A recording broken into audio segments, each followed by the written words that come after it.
Sir வணக்கம் sir. வணக்கம் sir. பழம் நழுவி பாலில் விழுந்ததுன்னு சொல்லிட்டு பிரேமலதா சொல்லியிருக்காங்க. உங்கள் கருத்து என்ன சார்? அது பழம் நழுவி பாலில் உழலை, அந்த பழம் வழுக்கி கீழே ஊந்துட்டாங்க. அப்படி தான் நான் பார்க்குறேன். இப்போது விஜயகாந்த் அவர்கள் சினிமாவில் இருக்கும்போது ஒரு மக்களுக்கு வறுமை ஒழிப்பு தினம் அப்படி தான் அவர் நடத்தி கொண்டு வந்தார். ஆனால் அவர் ஏன் சினிமாவுக்கு வந்தார் அப்படின்னு நம்ம சில உண்மைகளை சொல்லும்போது நிறைய பேருக்கு கோவப்படலாம். இருந்தாலும் அது உண்மை பற்றி சொல்கிறேன். அவர் கலைஞர் அவருடைய வீடு அந்த இருக்கிற அந்த இடத்தை இடிக்கும்போது தான் ஒரு அரசியலுக்கு வரணும் அப்படின்ற ஒரு நிலைப்பாட்டை எடுக்கிறார். இப்போ இந்த அம்மா சொல்கிறாங்க பழம் நழுவி அங்கே விழுந்ததுன்றாங்க. இப்போ உண்மையிலே சொல்லுங்கள், நீங்கள் அந்த பிரேமலதா அவர்கள் தினமும் போகிறாங்க. அது விஜயகாந்த் என்கிற ஒரு ஆன்மாவும் அந்த ஒரு சக்தியும் ஒரு இறை நிலையில் அவர் இருக்கிறார் என்பதை நம்புகிறார்கள். அதே மாதிரி தான் நிறைய தொண்டர்களும் அதை நோக்கி வந்து கொண்டிருக்கிறார்கள். இப்போ நீங்கள் சொல்லுங்கள், அந்த இறைவன் இருக்கிற இடத்தை விஜயகாந்த் அவர்கள் மறைந்த இடத்தை அதை இடித்தவர் யார்? அந்த இடித்தவர்கள் கூட நீ போய் கூட்டணிக்கு போகலாமா? கொஞ்சமாவது மனசாட்சி எழுந்துக்காதா உங்களுக்கு? அப்புறம் அதை எப்படி தொண்டர்கள் ஜீர்ணிப்பார்கள் அப்படின்னு நீங்கள் பார்க்கணும். அதே மாதிரி எல்லாமே விஜயகாந்த் இருந்த வரைக்கும் திமுகவை எதிர்த்து நிலைப்பாட்டை தான் அவர் எடுத்தாரே தவிர அவங்களுக்குள்ள இணக்கமாக இல்லை. எப்பவுமே அவர் தனியாக இருந்தார். அப்புறம் என்டிஏ கூட கூட்டணிக்கு போனார். மக்கள் நல கூட்டணின்னு சொல்லிட்டு அதுக்கப்புறம் உருவாக்குறாரு. அவருடைய அன்றைக்கி முக்கியமான விஷயமே என்னென்னா, கலைஞர் முதலமைச்சர் ஆகக்கூடாது என்பதற்காக தான் வைகோ, கம்யூனிஸ்டுகள், விடுதலை சிறுத்தைகள் இவங்க எல்லாமே சேர்ந்து வந்தது என்னென்னா கலைஞர் வரக்கூடாது அப்படின்னு நினச்சாங்க. ஆனால் நடந்தது என்னென்னா ஜெயலலிதா வந்துடுறாங்க ரெண்டாவது மீண்டும். ஸோ இது மாதிரி அந்த திமுகவுக்கான எதிர்த்த நிலைப்பாடுகள் எடுத்த விஜயகாந்த் அவர்களுடைய ஆன்மா இன்றைக்கு பிரேமலதா அவர்கள் எடுத்த முடிவை கண்டிப்பாக வரவேற்காது என்பதுதான் என்னுடைய கருத்து. சார், இப்போ தொண்டர்கள் மகிழ்ச்சியாக இருக்கிறாங்க. இப்போ கூட்டணி சேர்ந்தது இதெல்லாம் இருக்கும்போது நீங்கள் எப்படி சார் அவங்க வருத்தத்தில் தான் இருக்காங்க அப்படின்னு சொல்ல முடியும்? உண்மையான தொண்டர்கள் இதெல்லாம் ஏற்றுக்கொள்ளவே மாட்டார்கள். இப்போ பாருங்கள், விஜயகாந்த் தேமுதிக இந்த அம்மாவை பற்றியே சொன்னாங்க. அதெல்லாம் ஒரு கட்சியாக சொன்னவர் யார்? ராஜ கண்ணப்பன் சொன்னார். அதெல்லாம் தொலைச்சி தூரம் போட்டீங்க. அதை விட என்னென்னா, இந்த எலெக்ஷன் தேர்தல் நேரத்தில் வடிவேலு குடிகாரன், எந்த அளவுக்கு குடிகாரன், அவனுக்கு போதை வந்துட்டா அந்த சோற்றில் இருக்கும் சுண்ணாம்பை ஏற்று நக்கி சாப்பிடுவான், என்ன கேவலமாலாம் விமர்சித்தவர் தான் இன்றைக்கி விஜயகாந்த் வடிவேலு.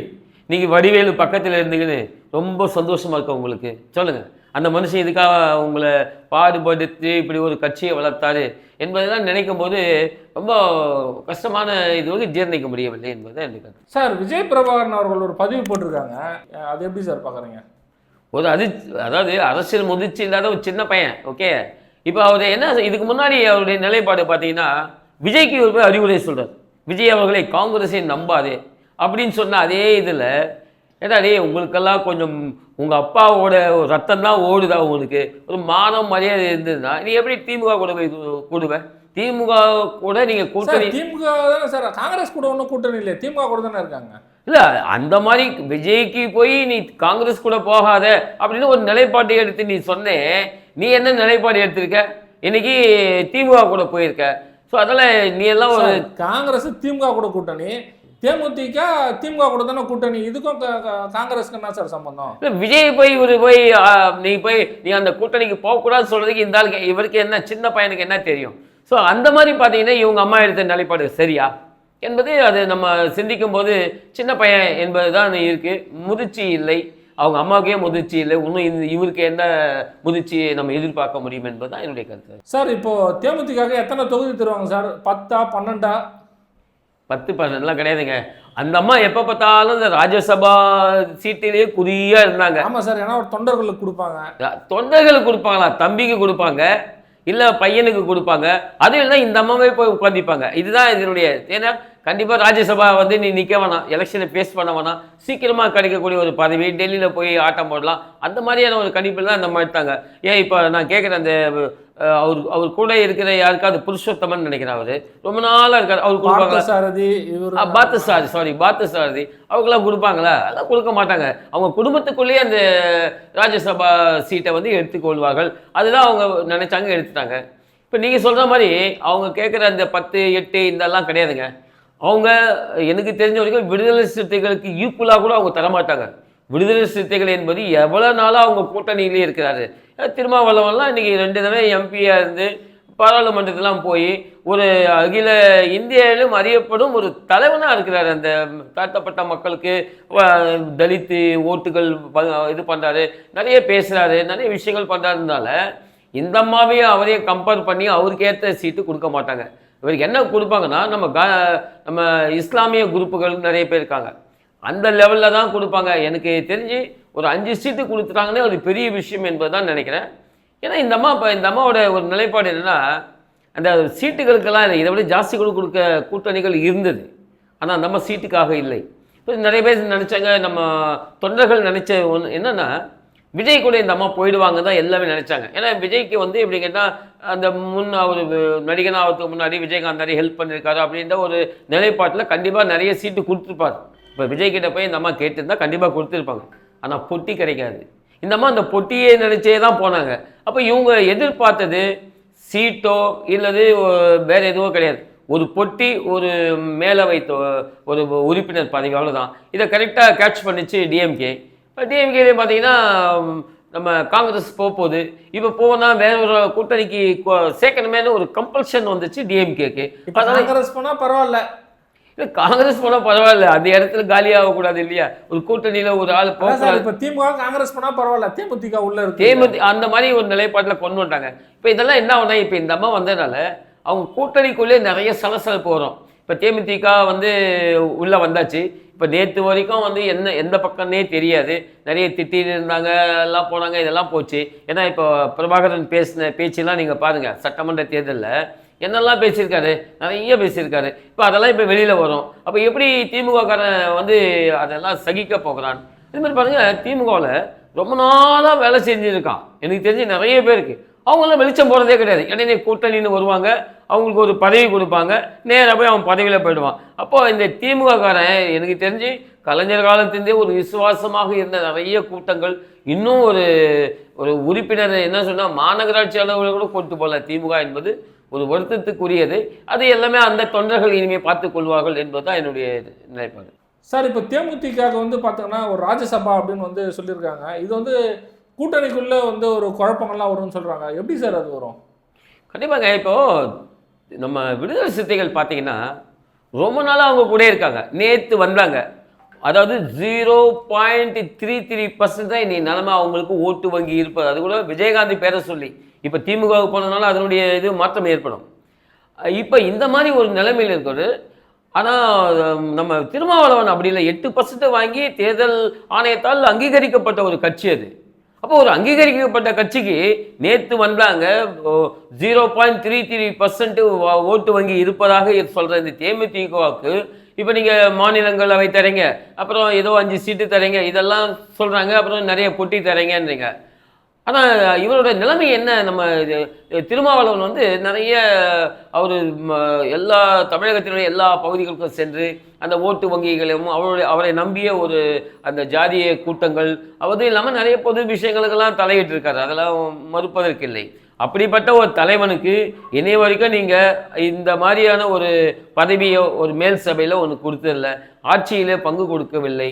ஸோ இதெல்லாம் நீங்கள் பார்க்கும்போது இந்த விஜயகாந்தோடைய மனைவி என்பதற்காக தேமுதிகவிற்கு இந்த தொகுதிகளை கொடுப்பது என்பது நம்ம திமுகவினுடைய இந்த நிலை வந்து, அதாவது தன் தலையில் தானே மண்ணை அள்ளி போட்டுக்கொண்ட நிலைமைக்கு எதிராக அதே மாதிரி ஒரு நிலைப்பாடாகத்தான் நான் நினைக்கிறேன். சார், இப்போ எத்தனை தொண்டர்களுக்கு சார் சீட்டு கொடுப்பாங்க தேமுதிகவில்? இப்போ ஒன்றும் இல்லை, இப்போ நீங்கள் சொல்கிற மாதிரி பார்த்தா ஒரு 5 சீட்டு கொடுப்பாங்க, 5 சீட்டுக்கு மேலே கொடுக்கறது வாய்ப்பில்லை, 6 சீட்டு கொடுப்பாங்க. ஆனால் ஒன்று மேல் சபை, ஏன்னா வைகோவுக்கே இல்லை, வைகோ ரொம்ப நாளாக இருக்கார், வைகோ பெரிய தலைவர், அவருக்கே இல்லை. ஆனால் இருந்தாலும் இவங்களை விட அதிகமான வாக்கு வங்கி உள்ளவர் தான் வைகோ. ஸோ இந்த நிலைமை இவங்க கொடுக்குறாங்க, ஒரு 5 சீட்டு கொடுக்குறாங்கன்னு வைங்க. 5 சீட்டை என்ன பண்ணுவாங்க, இவங்க குடும்பத்துக்குள்ளேயே 2 சீட்டை தக்க வச்சு கொள்வார்கள், மீதி 4 சீட்டை யாருக்கு கொடுப்பீங்க? ஸோ அதுதான் வந்து $1 மில்லியன் கொஸ்டின். இவங்க பக்கத்தில் அதுக்கு அடுத்து 4 பேரை காட்டுறதுக்கான வேறு பாத்தசாதியை அடுத்து வேறு யாரும் இல்லை. இப்போ அவங்க இது வரைக்கும் தான் அவங்க வெளிச்சம் போட்டிருக்காங்க.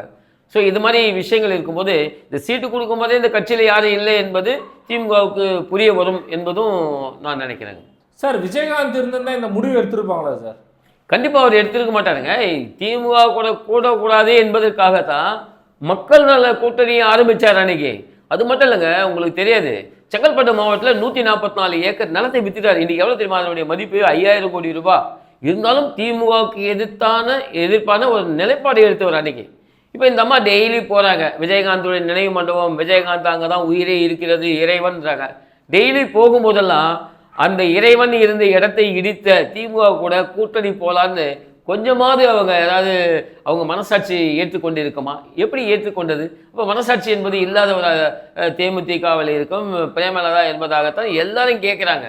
திமுகவுடைய நிலைப்பாடு தான் எல்லாரும் இன்றைக்கி விமர்சிக்கக்கூடிய ஒரு இதுவாச்சு. இவங்க அந்த கூட்டணியை சேர்ந்தது என்பது தான் இப்போ மக்களோட மத்தியில் பேச்சாக இருக்கிறது. சார், இப்போ திமுக தேமுதிக தொண்டர்கள் இவங்க 2 தொண்டர்களிடையே வந்து ஜெல் ஆகிடுமா சார்? அதெல்லாம் கண்டிப்பாக இருக்கிறது இல்லை. இப்போ கூட நாங்கள் பார்த்தீங்கன்னா இன்றைக்கி அறிவாலயத்துலேருந்து ஒரு வீடியோ ஃபுட்டேஜ் பார்த்தேன்.